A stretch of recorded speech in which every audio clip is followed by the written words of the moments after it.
Today we're talking about a pretty underground game, Persona 5. You probably haven't heard of it. Anyway, I'll be trying to figure out how badly the Phantom Thieves can ruin Japan's economy by abusing the metaverse. When you enter a palace or mementos and you defeat shadows, you're rewarded with money. Obviously, this money never existed in the real world as it was extracted from inside people's heads. As such, I'm looking to turn the people of Tokyo into personal money printers and see how efficiently we can extract as much money as possible from them. So how can we go about this? Well, for starters, we'll need to wait until May in-game. Mementos doesn't become accessible until the 7th, so until then we have some free time. There is another condition we have to meet though, which is getting Ryuji to rank 7.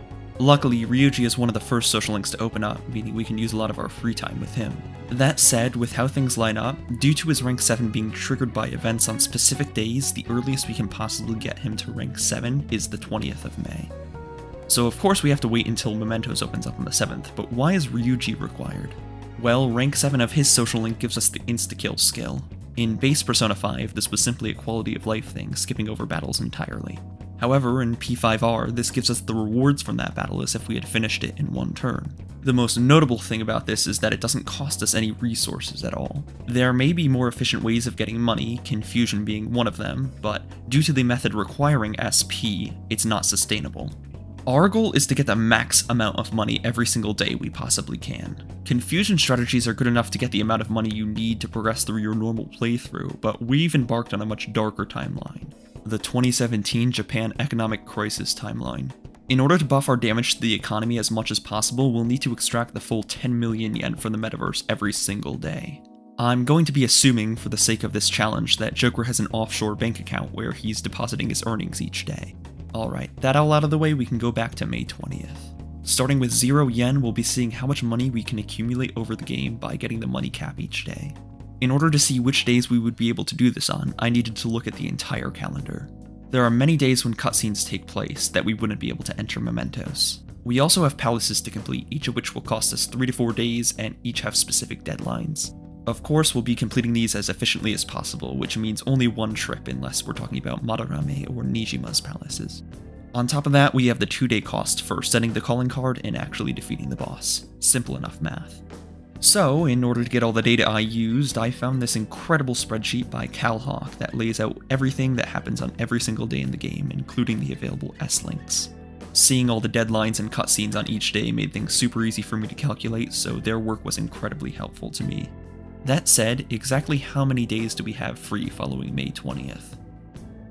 There are 10 free days in May, 16 in June, 13 in July, 17 in August, 16 in September, 8 in October, 21 in November, 16 in December, and 20 in January. In total, that's 137 days, which isn't awful, but we can do a little bit better. If we wait to do Madarame's palace until after we've gotten Ryuji to rank 7, we can use the insta-kill skill in his palace too, upping our efficiency. Over the course of the playthrough, we'll spend a total of 10 days in palaces, excluding Kamoshida's of course. That brings our total days to 147. Multiplying that by the money cap of 9,999,999 yen, we get our grand total of 1,469,999,853 yen, which is about 12.5 million USD at the time of P5. Overall, it's a pretty good haul, so let's move on to the next part of the video, the economy. Now, I will preface this by saying I am no economist, so take what I'm about to say with a grain of salt. According to Statistica.com, between 2015 and 2016, 4.08 trillion yen was added to circulation in Japan. Between 2016 and 17, there was a 4% increase to the amount of yen in circulation. Of the amount in circulation of 2016, the money Joker was able to extract from the metaverse totaled to about 0.03%. In comparison to the total amount added to circulation that year only, it totals to about 0.75%. You would think that 1.5 billion yen manifested out of nowhere would have a larger impact on the economy, but as it turns out, so much money is printed every year that it's just a drop in the bucket. A very large drop, mind you, but a drop nonetheless. So, with our attack on the economy being inconsequential, we must turn to alternative methods to reach a satisfying conclusion for this video. Methods many would deem having gone too far. Reading the Japanese Penal Code. Considering we've just used the people of Japan as personal money printers for the last 9 months, all the money we've acquired is very real looking counterfeit, as evidenced by the metal we extracted from Kamoshida's palace. According to Japanese law translation, Article 148 of the Penal Code outlines the penalty for counterfeiting money.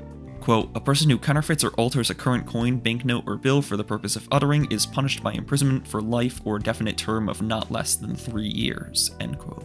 Considering the scale of this operation, I'd say the Phantom Thieves are probably looking at life in prison, but it doesn't end there.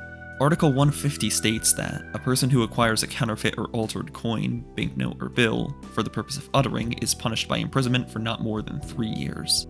This means that Tai, Chihaya, Iwai, and the Velvet Room attendants would all be facing 3 years in prison for working with Joker on the grounds of them accepting money from him.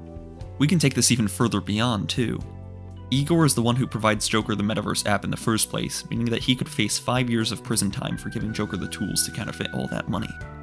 While we weren't able to irreparably damage Japan's economy, we were able to get 9 teenagers and a cat sentenced to life in prison, as well as a total of 9 years for their human confidants and 11 for the extra-dimensional entities which aided them in the process. Moral of the story is don't counterfeit, but if you needed this video to tell you that, then I don't know what to say. Go play a real Shin Megami Tensei game, like Persona 4.